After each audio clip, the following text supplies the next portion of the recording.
Coucou tout le monde, j'espère que vous allez bien. On se retrouve aujourd'hui pour une nouvelle vidéo. Comme vous avez pu voir dans le titre, j'ai décidé de vous faire une vidéo sur ma première partie de mon BAFA. Alors, deux choses. La première, si vous ne me suivez pas encore sur Instagram, le nom est en barre d'infos. Je vous ai demandé si vous vouliez voir donc une seule vidéo avec ma première partie et mon stage pratique ou deux vidéos. Et ça a été du coup deux vidéos. Donc aujourd'hui, vous voyez celle sur ma première partie et je vous ferai, je pense, le mois prochain, celle sur la deuxième partie, donc c'est-à-dire sur mon stage. Donc voilà. Alors, j'ai tout noté ici pour rien oublier et ben c'est parti. Alors, la première chose, donc je vais vous dire qu'est-ce que le BAFA pour ceux qui ne savent pas. Le BAFA, c'est le brevet d'aptitude aux fonctions d'animateur. Une fois que vous obtenez, donc une fois que vous avez passé vos 3 phases, que votre BAFA est validé, complet, c'est par un conseil qui l'est validé, vous pouvez travailler donc en centre de loisirs. Périscolaire, vous pouvez le faire sans le BAFA, mais vous serez moins rémunéré que si vous avez le BAFA. Vous pouvez travailler, vous savez quand ils partent par exemple en classe de neige, non pas en classe de neige, en sortie, vous savez, par exemple, avec des tentes et tout. Je sais pas si vous voyez ce que je veux dire, j'ai plus le nom, ça me revient plus. Si ça me revient quand je monte cette vidéo, je vous le mettrai sur l'écran, mais là, ça me revient plus. Vous pouvez travailler en club de vacances, également. Et je crois qu'il y a autre chose, mais là, ça me revient plus. Mais déjà, vous pouvez travailler dans pas mal de choses quand vous avez votre diplôme, ce qui est plutôt pas mal. Ensuite, alors, moi, mon BAFA, je l'ai passé au mois de juillet. De base, je devais le passer entre avril et mai, mais dû au confinement, au coco, et ben j'ai pas pu, et du coup ça a été reporté au mois de juillet, donc je l'ai passé du 5 au 12 juillet 2020, voilà. Moi je l'ai passé, donc moi c'est ma mairie qui me le finance, voilà. Renseignez-vous si vous êtes intéressé pour passer le BAFA, renseignez-vous près de la mairie, de la CAF, de la région, si vous n'avez pas le droit à une aide ou qui peuvent carrément vous le financer. N'hésitez pas, si vous voulez vraiment le passer, n'hésitez pas à vous renseigner. Donc moi je le passe avec l'UFCV, mais il existe aussi les Franca. Voilà, il y a plusieurs organismes. Moi c'est ces deux-là que je connais. Parce qu'avant de passer par ma mairie, je m'étais renseignée. Et j'allais partir du coup avec les Franca. Et vu que c'est ma mairie qui me le finance, eux ils le font passer avec l'UFCV. Donc voilà pour ça. Ensuite, donc je vais vous parler un peu plus de ce que j'ai fait, comment s'est passé ma première partie. Donc durant ma première partie, ce que j'ai fait, donc vous voyez plein de choses. Je vais vous en dire quelques-uns juste après, mais vous voyez plein de choses durant la première partie. Le premier jour, on est arrivé, on a fait des jeux de présentation, on s'est présenté entre tous les potentiels futurs animateurs et animatrices. On a fait des petits jeux, voilà, on a fait plein de petites choses comme ça. Et ensuite, on a travaillé sur plusieurs choses. Donc je vais regarder mon petit cahier parce que sinon je ne vais pas tout retenir. Donc on a appris par exemple un animateur pour combien d'enfants, que ce soit en centre, en colonie de vacances. Le mot que je cherchais tout à l'heure, colonie de vacances. Quand vous êtes quand vous allez en piscine, quand vous allez en baignade, qu'est-ce qu'il faut, combien d'animateurs pour combien d'enfants, est-ce qu'il faut un maître nageur, faut pas un maître nageur, vous apprenez tout ça en fait.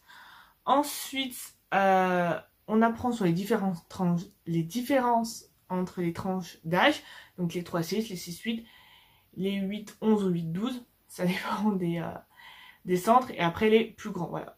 Chaque tranche d'âge a des besoins différentes des autres. Donc on a vu ça.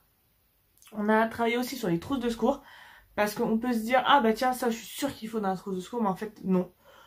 Donc voilà, ça c'était pas mal. On a eu quelques erreurs un peu tous, mais c'était pas mal. Ensuite, on a travaillé sur les projets d'animation. Donc ça, pareil, quand vous êtes en centre de loisirs, ou moi en péri, j'en ai pas pour le moment, mais en centre de loisirs, vous avez un projet d'animation. Vous pouvez avoir un projet d'animation. Ensuite, on a travaillé sur la réglementation. Donc ça, c'était un gros chapitre. Enfin, c'était le plus gros chapitre, je crois, qu'on avait à faire. Mais honnêtement, j'ai bien aimé. Ensuite, ils nous ont fait voir comment on faisait une fiche d'activité de A à Z.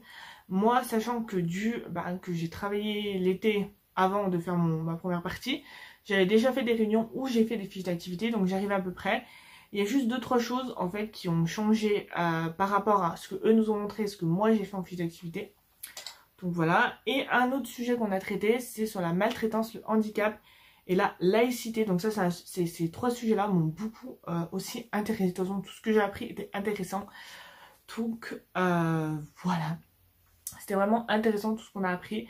Et le but c'est de faire en fait ce qu'on a appris pendant cette première partie, le mettre en pratique pendant notre stage BAFA. Donc ça je vous en reparlerai dans la prochaine vidéo de ce que j'ai pu mettre en place sur mon stage par rapport à cette première partie. Donc voilà. Ensuite on a dû créer aussi tous ensemble un grand jeu. Donc nous, avec le groupe avec lequel j'étais, on était parti sur le thème Cluedo Disney. Et on peut croire que c'est facile de créer un grand jeu, mais c'est pas si facile que ça. Je peux vous l'assurer que créer un grand jeu, c'est faut en faire. En fait, faut en faire plusieurs pour arriver et que ce soit parfait. Après, il y a des personnes qui arrivent plus facilement que d'autres, tout simplement parce que c'est quelque chose qu'ils aiment mieux.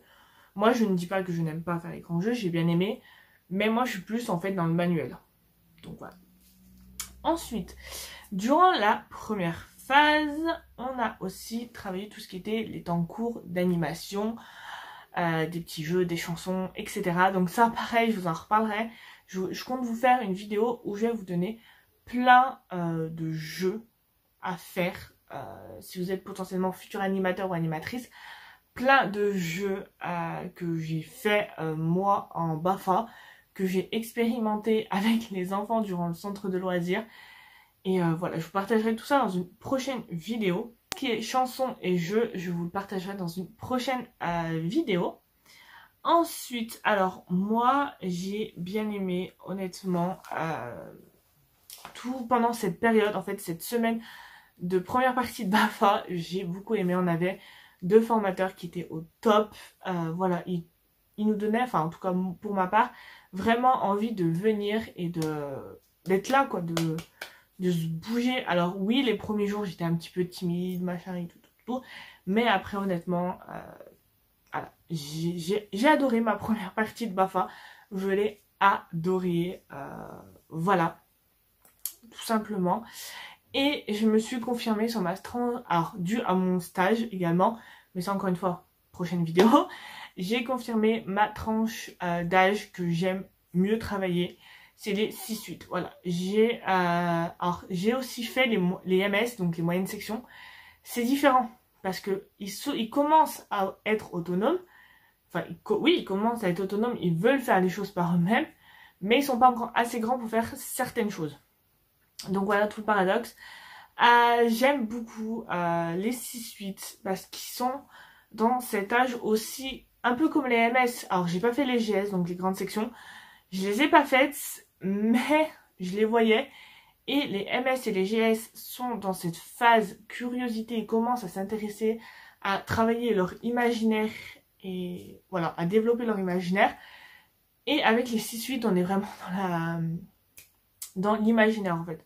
Quand vous voulez lancer une activité, un jeu ou quoi, ils m'ont dit, que ce soit en stage ou en première partie, de vraiment travailler sur l'imaginaire des enfants.